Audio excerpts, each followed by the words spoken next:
قرآن مجید فرقان حمید سورۃ البقرہ کے اندر اللہ کریم نے فرمایا وَأَتِمُّوا الْحَجَّ وَالْعُمْرَةَ لِلَّهِ، فرمایا پورا کرو حج اور عمرہ اللہ کے لیے، اللہ کی رضا کے لیے حج اور عمرے کو پورا کرو۔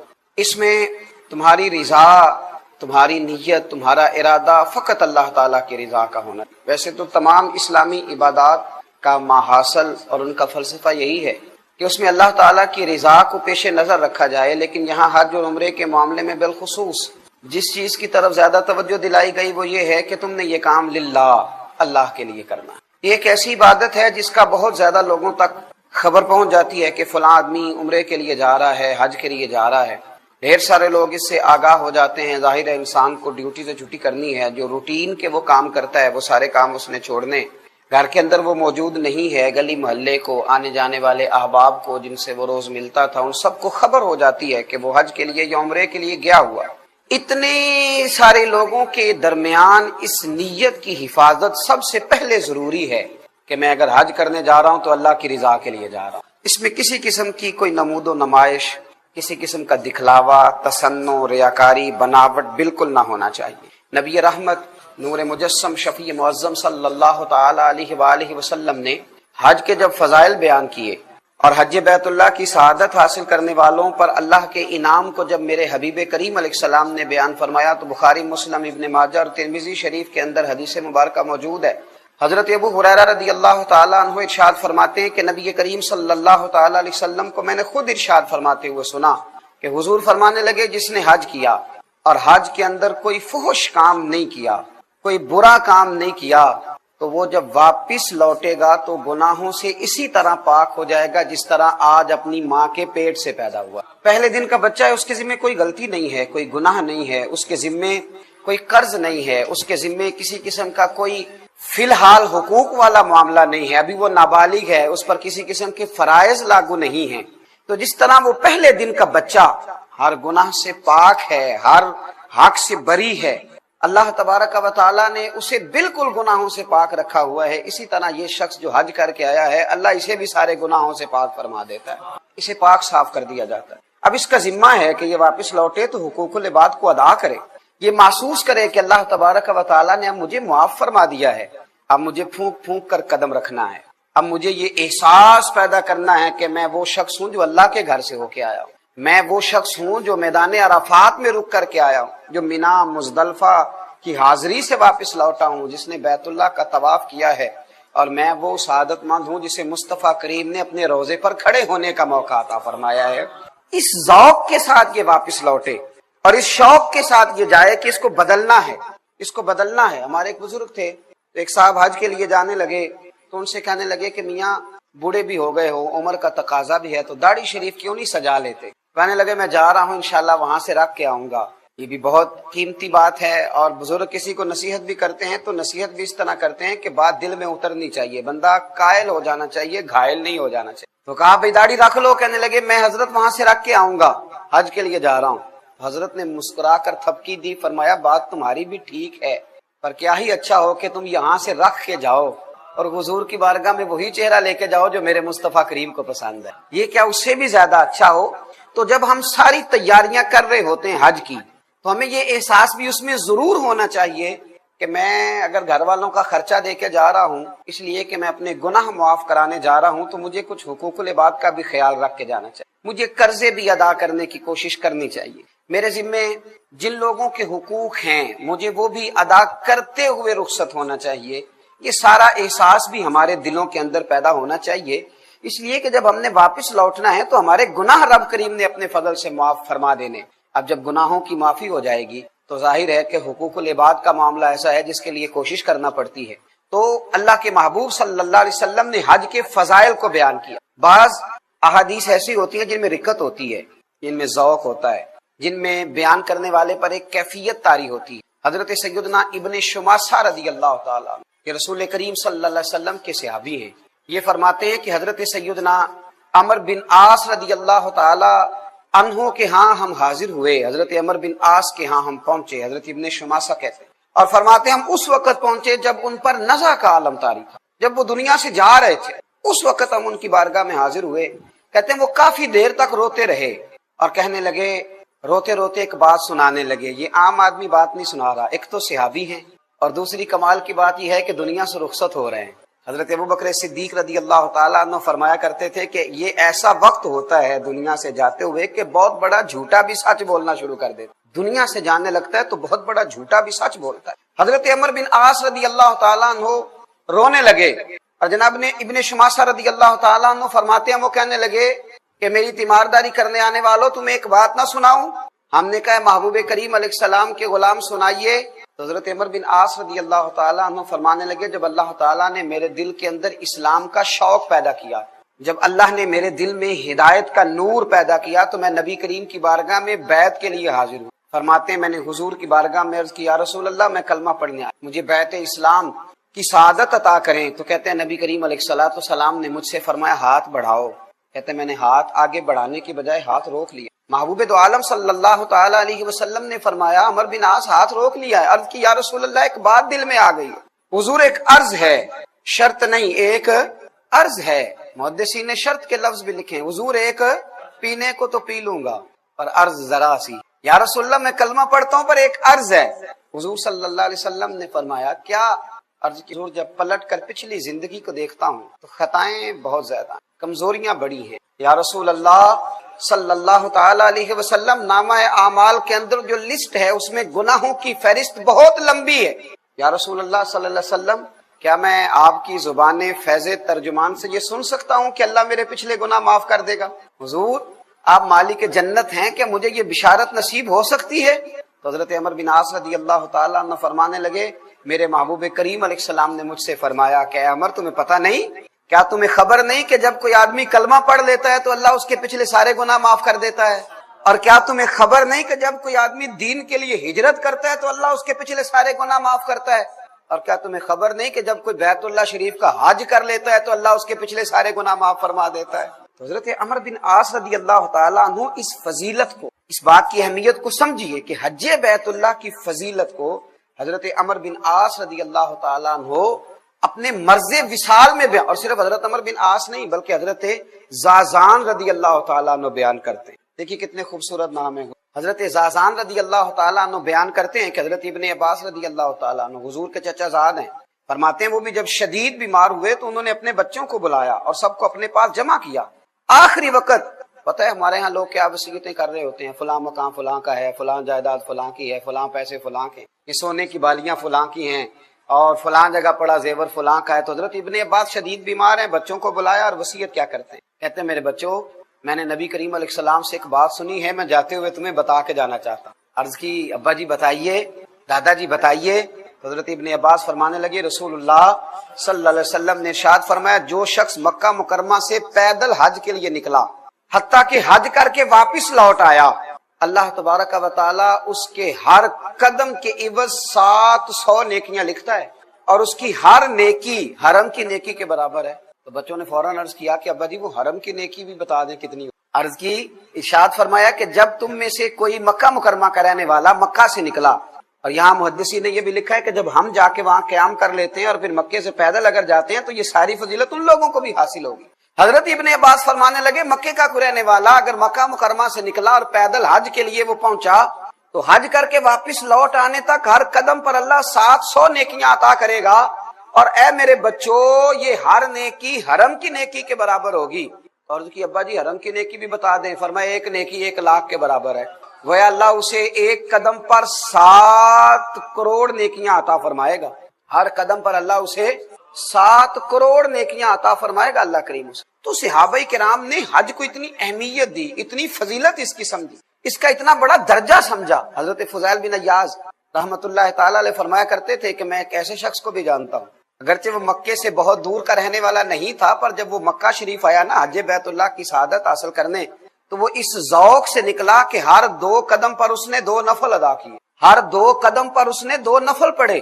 اللہ کرے ہمیں سمجھ آئے اس بات کی, یعنی حج کرنے جا رہا ہے, ہمارے ہر 2 قدم پر ایک نئی فوٹو آ رہی ہوتی ہے, ہر 2 قدم پر اس نے 2 نفل پڑھے. حضرت فضیل بن عیاض کہتے ہیں میں نے اس سے کہا کہ اس انداز میں حج, کہتے ہیں وہ رو پڑا, کہنے لگا وہ سوچتا ہوں میں کہاں اور رب کریم کا گھر کہاں, اس نے بلایا ہے تو میں ہر قدم پر شکر ادا کرتا ہوا جا رہا, ہر لمحہ اس کی بارگاہ ناز میں میرا وجود سپاس گزار ہے. میرے وجود کے رونگٹے بھی اس کا شکر ادا کرتے ہیں، میں کہاں اور مالک کا گھر کہاں، اس نے بلا لیا۔ تو حج بیت اللہ اتنی عظمت اور اتنی فضیلت والی چیز کہ میرے نبی رحمت نور مجسم شفیع معظم صلی اللہ تعالی علیہ وآلہ وسلم کے پیارے اور لاڈلے نواسے حضرت امام حسن بن علی رضی اللہ تعالی عنہما فرماتے ہیں کہ ایک شخص نا نبی کریم علیہ السلام کی بارگاہ میں حاضر ہوا تو اس نے عجیب ہی سوال پوچھا۔ امام حسن روایت کرتے ہیں، عرض کرنے لگا یا رسول اللہ صلی اللہ علیہ وسلم، میں ایک کمزور دل آدمی اور ضعیف بھی ہوں، تو یا رسول اللہ میں سخت کام نہیں کر سکتا، میں جہاد وغیرہ نہیں کر سکتا، ایک تو میں ضعیف ہوں اور دوسرا دل کا بڑا کمزور، میرے ذمہ سخت کام نہیں ہونا چاہیے، تو حضور کوئی ایسا کام، جہاد کا مجھے شوق ہے پر میں کر نہیں سکتا، کمزور دل ہوں۔ تو میرے حبیب کریم علیہ الصلوۃ والسلام نے فرمایا میں تمہیں ایسے جہاد کی طرف نہ لے چلوں، ایسے جہاد کی طرف تمہاری رغبت نہ دلاؤں جس میں ہتھیار ہی نہ اٹھانا پڑے اور جہاد بھی ہو جائے۔ عرض کی حضور وہ کون سا جہاد ہے؟ فرمایا جا کے بیت اللہ شریف کا حج کر کے آ، یہ ایسا جہاد ہے کہ جس میں تلوار بھی نہ اٹھانی پڑے گی لیکن تمہیں مجاہد فی سبیل اللہ کا اجر دے دیا جائے گا۔ میرے نبی کریم صلی اللہ تعالی علیہ وسلم نے حج کے فضائل بیان کیے۔ دیکھیں نا، اگر حضور کی زبان سے کسی چیز کا خالی نام بھی نکل جائے تو وہ بڑی شانوں والی ہو جاتی ہے، قرآن مجید کسی چیز کا اشارتاً بھی تذکرہ کر دے تو وہ شانوں والی ہو جاتی ہے۔ تو حج کتنی عظیم عبادت ہے جس کے جگہ جگہ میرے نبی پاک نے فضائل بیان فرمائے، حج کتنی عظیم عبادت ہے جس کے جگہ جگہ میرے نبی پاک نے فضائل بیان فرمائے، اور حضور نے ترغیب دلائی، نبی پاک صلی اللہ تعالی علیہ وسلم نے ترغیب دلائی۔ اور ایک حدیث تو ایسی ہے کہ جھوم جاتا ہے انسان کا وجود، اس کی روح جھوم جاتی ہے۔ کوئی کہتا ہے میں فلاں سیاسی جماعت ہوں، کوئی کہتا ہے میں فلاں سیاسی جماعت ہوں، کوئی کہتا ہے میں فلاں صوبے کی جماعت ہوں، کوئی کہتا ہے میں کچھ ہوں۔ حضرت جابر ابن عبداللہ رضی اللہ تعالیٰ عنہ فرماتے ہیں کہ نبی کریم صلی اللہ علیہ وسلم نے فرمایا حج اور عمرہ کرنے والے اللہ کی جماعتیں۔ اللہ اکبر، یہ کس کی جماعت ہے؟ اللہ اکبر، حج اور عمرہ کرنے والے یہ اللہ کی جماعت ہیں، حج اور عمرہ کرنے والے۔ اور کیا خوبصورت لفظ ہیں حدیث پاک کے، اللہ کرے یہ دلوں میں بیٹھ جائیں۔ اور پھر روح جو ہے وہ آواز نکالے گی کہ یا اللہ جلدی جلدی حج کی سعادت عطا فرما۔ فرمایا حج اور عمرہ کرنے والے اللہ کی جماعتیں ہیں۔ فرمایا اللہ ان کو بلاتا ہے، یہ حاضر ہوتے ہیں، تو وہ جو اس سے مانگتے ہیں رب اپنے فضل سے انہیں عطا کرتا ہے۔ یہ اللہ کی جماعتیں ہیں، اللہ بلاتا ہے تو حاضر ہوتے ہیں، اور پھر جو مانگتے ہیں رب اپنے فضل سے۔ اور ایک حدیث پاک میں تو حضور صلی اللہ تعالی علیہ وسلم نے یوں بھی ارشاد فرمایا جب صحابہ کرام علیہم رضوان نے عرض کیا نا یا رسول اللہ صلی اللہ علیہ وسلم حج کی فضیلت کیا ہے، تو نبی پاک علیہ السلام نے فرمایا کہ اللہ تعالیٰ کے پیغمبر حضرت داؤد علیہ السلام نے اللہ کی بارگاہ میں عرض کیا تھا الہی تیرے بندے تیرے گھر کی زیارت کو جب آتے ہیں تو انہیں کیا اجر عطا فرماتا ہے؟ یہ جو آ گئے اتنے سارے تو انہیں کیا اجر عطا کرتا ہے؟ اتنے سارے بندے تیری بارگاہ میں حاضر ہو تو کیا اجر عطا کرتا ہے؟ اللہ اکبر۔ تو اللہ کریم نے فرمایا کہ ہر زائر کا حق ہوتا ہے کہ جس کی زیارت کرنے آیا ہے اسے کچھ نہ کچھ عطا کرے۔ فرمایا اے داؤد ان بندوں کا مجھ پر حق ہے، یہ اس کی شان کریمی ہے، ورنہ اس پر کس کا حق ہے؟ فرمایا میرے بندوں کا مجھ پر حق ہے، دنیا میں انہیں خیریت اور عافیت عطا کروں گا، اور جب قیامت میں مجھ سے ملیں گے تو ان کی بخشش کر دوں گا۔ یہ جو میرے گھر کی حضرت فضیل بن عیاض ایک بڑی شاندار بات کرنے لگے۔ ایک دن حاجیوں کے نا بہت بڑے جرمٹ کو دیکھا، بہت بڑا رش دیکھا حضرت فضیل بن، تو رونے لگے۔ ایک صاحب قریب کھڑے تھے تو کہنے لگے حضور آپ رو کیوں رہے ہیں؟ تو آپ فرمانے لگے دعائیں ساری قبول ہو گئی ہیں اس لیے رو رہا ہوں، ساری دعائیں قبول ساری۔ اس نے کہا حضرت آپ کو کیسے پتا چلا ساری دعائیں قبول ہو گئی؟ فرمایا مجھے اپنے رب کی رحمت اور اس کا کرم نظر آ رہا ہے، دعائیں قبول ہو گئی۔ کہا کس طرح؟ آپ فرمانے لگے یہ ہزاروں لاکھوں لوگ آئے ہیں، مجھے بتلاؤ اتنے لوگ اکٹھے ہو کہ اگر کسی دنیا دار کے دروازے پہ جائیں گے تو وہ مانے گا کہ نہیں مانے گا؟ وہ شخص بھی رونے لگا، کہنے لگا حضور بالکل مانے گا۔ تو فرمایا ہم تو رب کریم کے دروازے پہ آئے ہیں، وہاں تو ایک بندہ جا کے آنسو بہا دے تو وہ مان لیا کرتا ہے، ہم تو لاکھوں ہزاروں آئے ہیں۔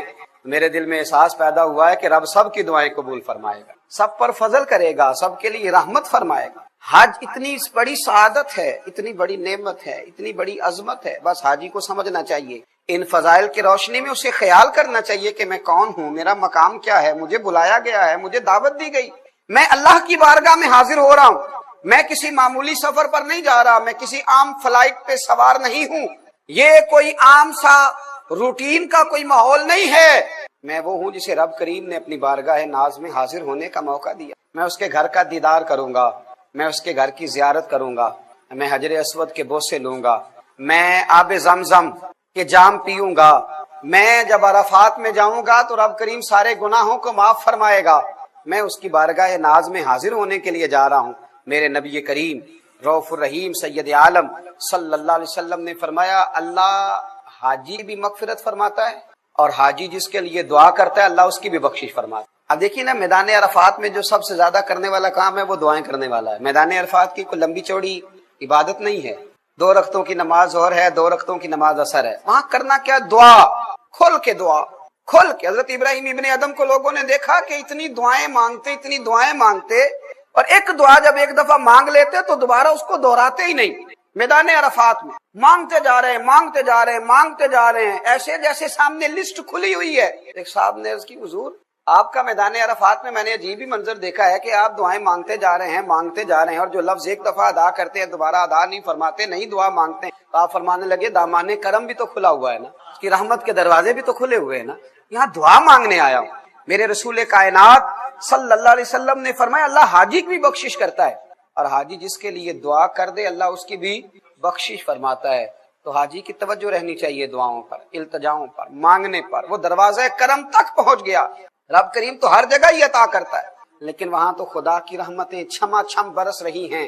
خدا را حاجی کسی اور جگہ مصروف نہ ہو جائے، کبھی بھی اپنی توجہ کو بٹنے نہ دے، کبھی بھی دائیں بائیں اس کا ذہن نہ گھومے، پورے انہماک سے، پورے ذوق سے، پورے شوق سے، پوری توجہ سے، پورے پیار سے لگا رہے، رب کریم سے مانگے، دعائیں کرے، التجائیں کرے، اس کی بارگاہ ناز میں حاضر ہے۔ میرے رسول کریم رؤوف الرحیم سید عالم صلی اللہ تعالی علیہ وسلم نے فرمایا، الترغیب و ترہیب میں موجود ہے، فرمایا حاجی اپنے اہل خانہ میں سے 400 افراد کی سفارش کرے گا قیامت، 400 افراد کی سفارش کرے گا، 400 افراد کی۔ اصل میں بات بہت بڑی کر دی ہے میں نے، 4 آدمی کو بندہ نوکری لگوا دے تو اس کا چرچا ہو جاتا ہے۔ جب 4 لوگوں کو حفظ کرا دیا جائے یا 4 بچوں کو عالم بنا دیا جائے تو اس کے پوسٹر چھپتے ہیں اور جگہ جگہ لگتے ہیں۔ یہ کوئی عام فرمان نہیں، یہ مصطفیٰ کریم علیہ السلام کا فرمان ہے۔ آپ معمولی بات سمجھتے ہیں، اور آپ جب الجھے ہوئے ہوں، جب آپ پریشان ہوں، جب آپ تکلیف میں ہوں، جب آپ آزمائش میں ہوں، اس وقت جو تسلی کا بول دے اس سے بھی پیار ہو جاتا ہے۔ میدان محشر سے بڑی بھی کوئی آزمائش ہوگی، قیامت کی سختیوں سے بڑا بھی کوئی منظر ہوگا جہاں قرآن کہتا ہے کہ ماں بیٹے کو، باپ بیٹے کو، قرآن و سنت بتاتا ہے بھول جائیں گے لوگ ایک دوسرے کو۔ اس مقام پر حاجی اپنے آپ کو معمولی نہ جاننا، خبردار کہیں اور نہ کھو جانا، خبردار تیری تصویریں اور تیرا دنیا کو بتلانا اور تیرا ریاکاری اور تسنو کہیں تیرا ذوق نہ ضائع کر دے۔ سمجھ اس بات کو، مدینے کے چاند نے فرمایا ہے، آمینہ کے پیارے لال نے ارشاد فرمایا ہے، حضور علیہ السلام نے، لوگو تمہارا وہ مقام ہے کہ اپنے اہل خانہ میں سے، اور میں تو کہتا ہوں اللہ کی رحمت سے بعید نہیں ہے، دوست احباب میں سے اس کا کرم ہے، اس کی رحمت ہے۔ فرمایا 400 افراد ایسے ہوں گے جو حاجی کی سفارش سے اللہ انہیں جنت عطا کرے۔ 400 لوگ ایک حاجی کے کہنے پر اللہ کریم انہیں جنت دے گا اور وہ جنت کے اندر داخل ہو جائیں گے۔ میرے رسول کریم صلی اللہ تعالی علیہ وآلہ وسلم حج کے فضائل، پھر آپ دیکھیے لوگوں نے کس طرح حج کی۔ حضرت آدم علیہ السلام نے 1000 حج فرض، حضرت فضیل بن عیاض نے 60 حج فرض۔ بعض جگہ میں نے پڑھا کہ بعض صحابہ ایسے ہیں جنہوں نے 40 حج فرض۔ امام حسن اور امام حسین نے، امام حسین الحسن والحسین سید الشباب اہل الجنہ، خالی جنتی نہیں جو جنتیوں کے سپہ سالار ہیں، اور میں کہا کرتا ہوں جو جنت کے مالک اور وارث ہیں۔